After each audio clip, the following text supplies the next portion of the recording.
Bonjour Alizé, bonjour Pierre. Nous sommes à Longues-sur-Mer dans vos locaux. C'est ici qu'a vu le jour la boisson pétillante Lou Kombucha. Comment s'est déclenché votre projet ?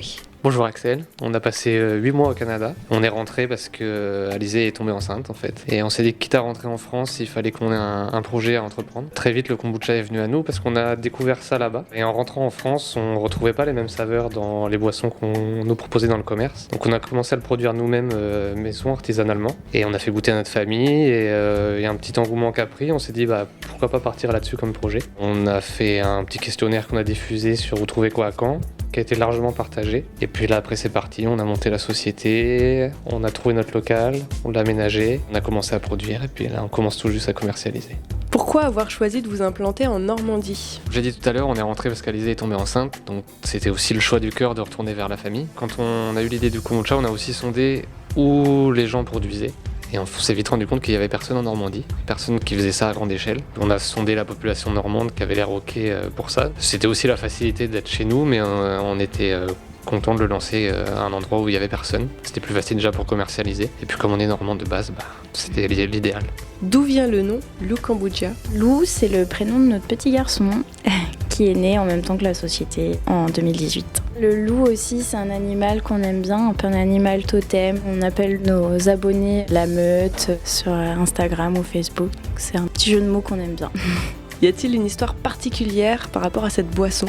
Le kombucha, on ne sait pas spécialement d'où ça vient, c'est une boisson qui est très ancienne en fait et qu'on a un peu oubliée avec les siècles. Ça viendrait de Russie ou d'Asie, on ne sait pas trop. Donc il y a une légende qui dit que certains empereurs chinois prévenaient certaines maladies en buvant du kombucha en fait, parce que ça a beaucoup de bienfaits pour la santé. C'était entre guillemets un élixir de longue vie. Depuis 15-20 ans, la boisson s'est développée en Amérique du Nord en fait. Il y a énormément de microbrasseries qui ont été créées, au même titre que la bière en fait. Par exemple à Montréal, il y en a avoir quasiment une dizaine. Alizé est rentrée dans un magasin spécialisé parce qu'elle était intriguée par cette boisson. Elle a acheté la souche, c'est vulgairement un champignon, on appelle ça un SCOBY. C'est une culture symbiotique de levure et de bactéries. Quels sont les ingrédients de base de cette boisson ? Pour faire du kombucha, on commence par faire infuser un thé. Donc comme vous dans votre bouilloire, sauf que nous, notre bouilloire est fait 100 litres. On fait bouillir notre thé à 75 degrés pour le thé vert. On va le laisser infuser 10-15 minutes. Ensuite, on va ajouter une grosse quantité de sucre. On va brasser. Ensuite, on va tout transférer dans les cuves de fermentation. On va compléter à l'eau froide pour refroidir la cuve jusqu'à 33 degrés. Pour ensuite y plonger la mer de kombucha. On va être au-dessus de 33 degrés. Elle risque de se dégrader ou de mourir.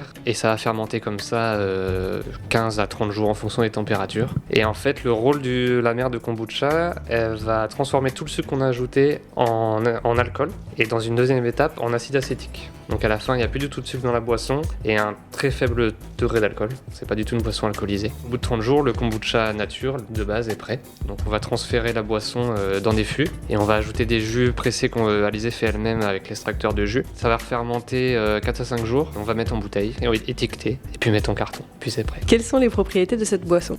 Notre boisson, on la voit plus surtout comme une alternative au soda ou aux boissons alcoolisées. En fait, c'est un soda qui va pétiller naturellement, sans sucre, sans alcool. Ensuite, les bienfaits, c'est un plus non négligeable. C'est une boisson qui est pleine de probiotiques, donc c'est très bon pour la flore intestinale. Si je bois un verre de kombucha pendant le repas ou après le repas, je sens vraiment ma digestion qui se fait beaucoup plus facilement. Il y a aussi les antioxydants du thé. Dans les jus, par exemple, il y a les bienfaits du gingembre, les bienfaits du curcuma, de la carotte. Le kombucha, ça améliore aussi la biodisponibilité des aliments.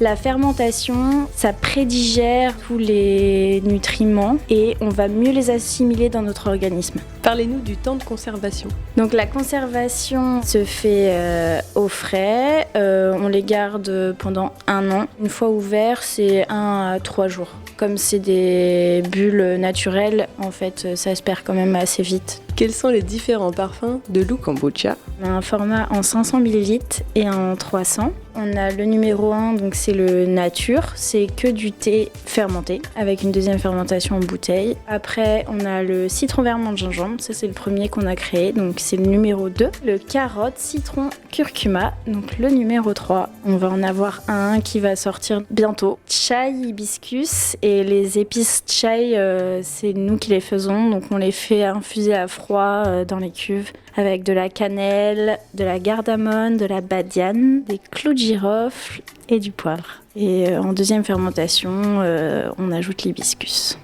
Comment choisissez-vous vos matières premières ? On a l'ambition de travailler au maximum avec des acteurs locaux. Dans chaque recette, utiliser au moins un produit local. Par exemple, celui à la carotte est locale. Celui au gingembre, la menthe vient de Cambremer. Les jardins d'Archibald, c'est une super productrice. On a les cartons, c'est International Paper, c'est une société de Cabourg. Le sucre, on travaille avec SVP Négoce, qui sont à Carpiquet aussi. Mais le sucre, forcément, vient d'Amérique du Sud. Les étiquettes ont été imprimées par Phoenix Étiquette à Carpiquet. Notre graphiste, c'est donc Tiff Alias, c'est une jeune graphiste lilloise et qui fait un travail formidable, qui a cerné tout de suite ce qu'on voulait. On lui dit un grand merci pour ces magnifiques étiquettes. Le thé, on le prend au jardin de Gaïa. C'est pas normand, mais c'est français. Au moins, on a la traçabilité sur le thé. On sait vraiment d'où il vient et comment il est produit. Et tous nos produits sont 100% bio. Comment peut-on se procurer vos boissons ? Déjà dans les Biocop, en premier temps. Donc on est à Bayeux, Caen, Falaise la semaine prochaine, Lisieux dans 2 semaines. Puis il va y en avoir des nouvelles bientôt normalement. On est à la Maison du Vrac à Caen, bientôt Local dans mon bocal à Bayeux, au Moon & Son à Caen. C'est un pub Harry Potter, c'est les premiers à nous avoir fait confiance. Sinon en ligne sur Normandie Boutique, c'est l'association Normandie Welcome qui a lancé ça. Et bientôt sur notre site internet, sur lou-kombucha.fr. Y a-t-il des nouveautés à venir ? Alizé vous a parlé de la recette chai hibiscus. On a une nouvelle recette qu'on a en projet pour cet été et une nouvelle boisson qui viendra peut-être cet été ou l'année prochaine. Sinon, on va lancer aussi une sorte de caravan bar à kombucha. Le but dans ce caravan bar à kombucha, ça va être aussi de proposer des cocktails alcoolisés ou non, avec aussi des acteurs locaux. Par exemple, on a un gin qui se fait en Normandie, donc pourquoi pas faire des cocktails avec ces produits-là. On proposera aussi le kombucha à la pression. Et ce qui nous permettra aussi, le fait de le faire à la pression, d'avoir des goûts entre guillemets inédits. On va proposer aussi un kit de fabrication à kombucha avec une souche mère dans son liquide, donc emballé sous vide, avec des sachets de thé et un bocal pour pouvoir faire son kombucha à la maison avec une fiche recette qu'on va mettre en place. Où peut-on suivre votre actualité ? Tout simplement sur les réseaux sociaux. Donc c'est là où on partagera toute notre actualité, sur les événements à venir et tout ça. D'ailleurs on est à la recherche d'événements locaux. On va essayer de mettre ça en place pour en faire un maximum cet été. Et aussi on fait régulièrement des dégustations dans les épiceries ou les Biocop qui nous font confiance. Merci à vous deux d'avoir répondu à nos questions et à la prochaine. Merci à vous, Gargouille Productions, d'être venus nous voir et à la prochaine.